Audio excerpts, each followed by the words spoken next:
T P സെൻകുമാറിനോട് പ്രതികരിക്കാനും വിയോജിക്കാനും സംവദിക്കാനുമായി ഒരു യുവ നേതാവ് എത്തിയിട്ടുണ്ട്. ഹാജരാക്കാനും Shri Jaick C Thomas. Welcome sir.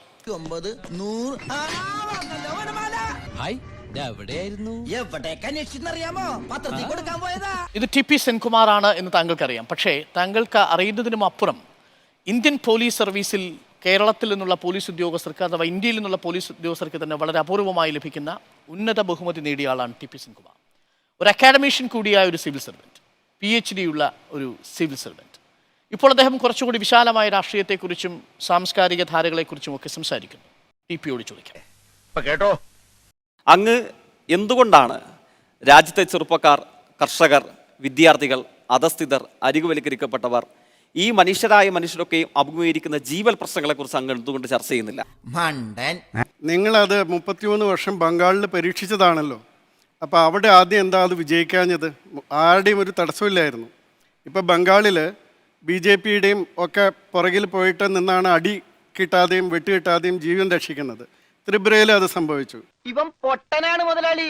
അപ്പോൾ ഇവിടെ കേരളത്തിൽ എന്തുകൊണ്ടാണ് തൊഴിലില്ലാതെ പോയത്? ഇതിന് ഞാനല്ല ഉത്തരം പറയേണ്ടത്, നിങ്ങളാണ് ഉത്തരം പറയേണ്ടത്. ചതിച്ചോ ദൈവമേ.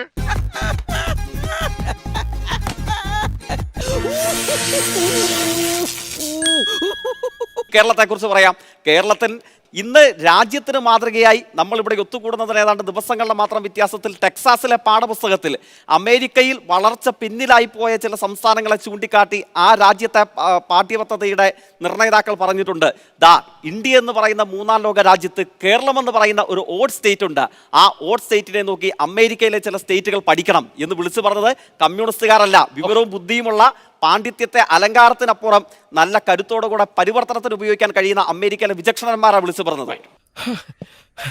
Madam Tussauds wax museum, London. കേട്ടിട്ടില്ലേ? അതിന് നിങ്ങളുടെ യാതൊരു കോൺട്രിബ്യൂഷനും ഇല്ല, നശിപ്പിക്കലല്ലാതെ.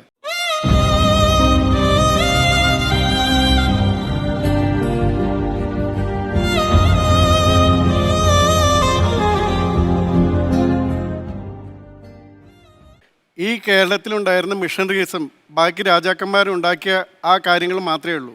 നിങ്ങൾ അതിൽ നശിപ്പിച്ചിട്ടുണ്ടെങ്കിൽ എത്രയേ ഉള്ളൂ. അപ്പം കേരളത്തിൽ അങ്ങനെയാണെങ്കിൽ ഈ കേരളം ഇപ്പോഴെവിടെയാണ് പോയിക്കൊണ്ടിരിക്കുന്നത്? ഇപ്പോഴെവിടെയാണ് പോയിക്കൊണ്ടിരിക്കുന്നത്? അതിപ്പോ അങ്ങനെയൊന്നുമില്ല. പറയട നാട്ടുകാരോട്. ഈ ഗവൺമെൻറ് പോകുമ്പോൾ ഓരോ മലയാളിക്കും 1 ലക്ഷം രൂപ വീതം കടാക്കി വെച്ചിട്ടായിരിക്കും പോകുന്നത്. ഞാൻ എന്ത് വേണോ ചെയ്യാ, എന്നെ ഇവിടെ വെച്ച് ഇടിച്ച് നാറ്റിക്കരുത്. ഇപ്പം എന്താണ് ഇത്ര പ്രശ്നങ്ങൾ ഒന്നും നടക്കാതിരുന്നത്? എന്ത് ഇൻവെസ്റ്റ്മെൻറ്റ് കേരളത്തിൽ നടന്നു? ആ സമയം ഇവിടെ മണ്ണ് വാരി തിന്ന കുട്ടികളുള്ളപ്പോൾ ഹെലികോപ്റ്ററിൽ 1,37,00,000 രൂപ കൊടുത്ത് ഹെലികോപ്റ്റർ എടുക്കണം. അങ്ങനെ ഒരു വർത്താനം അല്ലല്ല, നിങ്ങൾ എന്തോ മനസ്സിൽ വെച്ച് പറയാനുള്ളത്.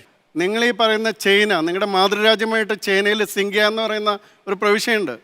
അവിടെ 30 ലക്ഷം മുസ്ലിം ആൾക്കാരെയാണ് ജയിലിൽ കൊണ്ടിട്ടിരിക്കുന്നത്. നീ എന്തിനാ കിടന്ന് മോങ്ങുന്നത്? കണ്ടില്ലേ എന്റെ പൊന്നു സാറേ, ഞാനൊരു കള്ളനെന്നെങ്ങാനും ഈ കരക്കാരറിഞ്ഞ അവരെന്നെ തൊണ്ട് തല്ലുന്നത് പോലെ തല്ലും.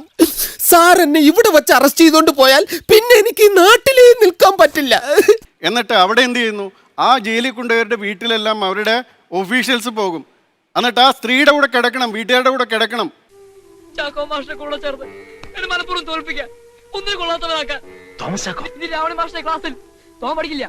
അവിടെ മുഹമ്മദിന് പേരിടാൻ പറ്റില്ല, ഒരു മുസ്ലിം പേരിടാൻ പറ്റില്ല, പച്ച പെയിന്റ് അടിക്കാൻ പറ്റില്ല. അപ്പം ഇതാണ് ഇവരുടെ മാതൃരാജ്യത്തുള്ളത്. നിങ്ങൾ സംസാരിക്കുമ്പോൾ, അന്തർദേശീയം സംസാരിക്കുമ്പോൾ ഇവിടുത്തെ കാര്യം സംസാരിക്കും. ഇതെല്ലാം ബന്ധപ്പെട്ട് കിടക്കുന്നു. ലോകം മുഴുവൻ പരസ്പരം ബന്ധപ്പെട്ട് കിടക്കുന്നു. പിന്നെ നിങ്ങൾ മനസ്സിലാക്കുക, ഈ ഞാനല്ല മാറിയത് നിങ്ങളാണ്.